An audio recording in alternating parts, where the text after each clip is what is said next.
ನಗರದ ಉಷಾ ಕಾಲನಿ ಮಹಾಲಕ್ಷ್ಮಿ ಮಂದಿರದಲ್ಲಿ ಶ್ರಾವಣ ಶುಕ್ರವಾರದ ವರಮಹಾಲಕ್ಷ್ಮಿ ಪೂಜೆಯನ್ನ ಸಡಗರ ಸಂಭ್ರಮದಿಂದ ಆಚರಿಸಲಾಯಿತು. ಭಕ್ತರೇ ನೇರವಾಗಿ ಶ್ರೀ ಮಹಾಲಕ್ಷ್ಮಿ ಅಮ್ಮನವರಿಗೆ ಮಹಾರುದ್ರಾಭಿಷೇಕ ಮಾಡುವ ಅವಕಾಶವನ್ನ ಕಲ್ಪಿಸಲಾಯಿತು. ಬೆಳಗಾವಿ ನಗರದ ಪ್ರಸಿದ್ಧವಾದ ಉಷಾ ಕಾಲನಿ ಶ್ರೀ ಮಹಾಲಕ್ಷ್ಮಿ ಅಮ್ಮನವರ ದೇವಸ್ಥಾನದಲ್ಲಿ ಶ್ರಾವಣ ಶುಕ್ರವಾರದ ಪೂಜಾ ಸಂಭ್ರಮ ಮನೆ ಮಾಡಿತ್ತು.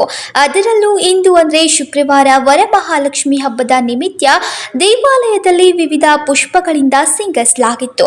ವಿಶೇಷವಾಗಿ ಮಹಾಲಕ್ಷ್ಮಿ ಅಮ್ಮನವರ ದೇವಸ್ಥಾನದಲ್ಲಿ ಪ್ರತಿ ವರ್ಷದಂತೆ ಶುಕ್ರವಾರ ಶ್ರೀ ಮಹಾಲಕ್ಷ್ಮಿ ಅಮ್ಮನವರಿಗೆ ಮಹಾರುದ್ರಾಭಿಷೇಕ ಪಂಚಾಮೃತ ಅಭಿಷೇಕವನ್ನ ಭಕ್ತರಿಗೆ ಮಾಡೋಕೆ ಅವಕಾಶವನ್ನ ಕಲ್ಪಿಸಲಾಗಿತ್ತು. ಬೆಳಗ್ಗೆ 5:30ರಿಂದ ಆರಂಭಗೊಂಡ ಅಭಿಷೇಕಗಳು ಮಧ್ಯಾಹ್ನದವರೆಗೆ ನಡೆದವು. ನೂರಾರು ದಂಪತಿಗಳು ಹಾಗೂ ಕುಟುಂಬಸ್ಥರು ಮಹಾಲಕ್ಷ್ಮಿ ಅಮ್ಮನವರಿಗೆ ಮಹಾರುದ್ರಾಭಿಷೇಕವನ್ನ ಮಾಡಿದ್ರು. ದೇವಸ್ಥಾನದಲ್ಲಿ ಎಲ್ಲಾ ಕಡೆಗೆ ದಂಪತಿಗಳು ಕಂಡು ಬಂದಿದ್ದು ವಿಶೇಷವಾಗಿತ್ತು. ಇನ್ನು ಮಹಾಲಕ್ಷ್ಮಿ ದೇವಸ್ಥಾನದ ಕಮಿಟಿಯವರು ಮಾತನಾಡಿ, ಪ್ರತಿ ವರ್ಷ ಪದ್ಧತಿಯಂತೆ ಶ್ರೀ ಮಹಾಲಕ್ಷ್ಮಿ ಅಮ್ಮನವರಿಗೆ ಮಹಾರುದ್ರಾಭಿಷೇಕವನ್ನ ಸತತ 15 ವರ್ಷಗಳಿಂದ ಅಭಿಷೇಕವನ್ನ ನೆರವೇರಿಸಿಕೊಂಡು ಬರಲಾಗ್ತಾ ಇದೆ. ಶ್ರಾವಣ ಮಾಸ ಶುಕ್ರವಾರ ನಿಮಿತ್ತ ಬೆಳಗ್ಗೆ 5:30ರಿಂದ ದಂಪತಿಗಳು ಕುಟುಂಬ ಸಮೇತವಾಗಿ ಅಭಿಷೇಕವನ್ನ ಮಾಡ್ತಾ ಇದ್ದಾರೆ. ದೇವಾಲಯದಲ್ಲಿ ಮಂಗಳಾರತಿ ಮಹಾಪ್ರಸಾದ ವಿನಿಯೋಗ ಇರುತ್ತೆ ಎಂದು ಹೇಳಿದ್ರು.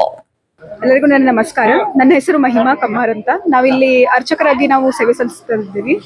ಇವಾಗ ಶ್ರಾವಣ ಮಾಸ ಆರಂಭವಾಗಿರೋದ್ರಿಂದ ನಿಮ್ಗೆಲ್ಲರಿಗೂ ಗೊತ್ತಿರುವ ಹಾಗೆ ಇದು ದೇವತೆಗಳ ಆರಾಧನೆ ಮಾಡುವಂತಹ ಮಾಸವಾಗಿದೆ.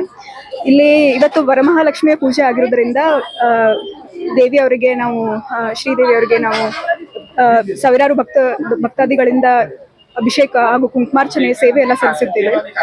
ಬಹಳಷ್ಟು ಭಕ್ತರು ಬಂದು ಅಭಿಷೇಕ ಹಾಗೂ ಕುಂಕುಮಾರ್ಚನೆ ಸೇವೆಯನ್ನು ಸಲ್ಲಿಸಿ ಹಾಗೂ ಉಡಿಯನ್ನು ತುಂಬಿ ಹೋಗುತ್ತಾರೆ. ಹಾಗೂ ನೈವೇದ್ಯ ಪೂಜೆಯನ್ನು ಕೂಡ ಮಾಡಲಾಗುತ್ತದೆ. ಸಂಜೆ ಕೂಡ ಆರತಿ ಇರುತ್ತೆ. ಹೀಗೆ ವರಮಹಾಲಕ್ಷ್ಮಿ ಅಂತಂದ್ರೆ ಇವತ್ತು ಲಕ್ಷ್ಮೀ ದೇವಿಯ ವಿಶೇಷವಾಗಿ ಲಕ್ಷ್ಮೀ ದೇವಿಯ ಪೂಜೆಯನ್ನ ಮಾಡ್ತೀವಿ. ಸೋಮವಾರ ಹೇಗೆ ಶಿವನ ಪೂಜೆಯನ್ನ ಮಾಡ್ತೀವಿ, ಹಾಗೆ ವರಮಹಾಲಕ್ಷ್ಮಿ ಅಂತೆ ನಾವು ಇವತ್ತು ಮಹಾಲಕ್ಷ್ಮಿ ದೇವಿಯ ಪೂಜೆಯನ್ನ ಮಾಡಲಾಗ್ತದೆ. ಮುತ್ತೈದೆಯರು ಎಲ್ಲರೂ ಒಬ್ರಿಗೊಬ್ರು ಉಡಿ ತುಂಬಿಕೊಂಡು ಅರಿಶಿನ ಕುಂಕುಮವನ್ನ ಅರ್ಪಣೆ ಮಾಡಿಕೊಂಡು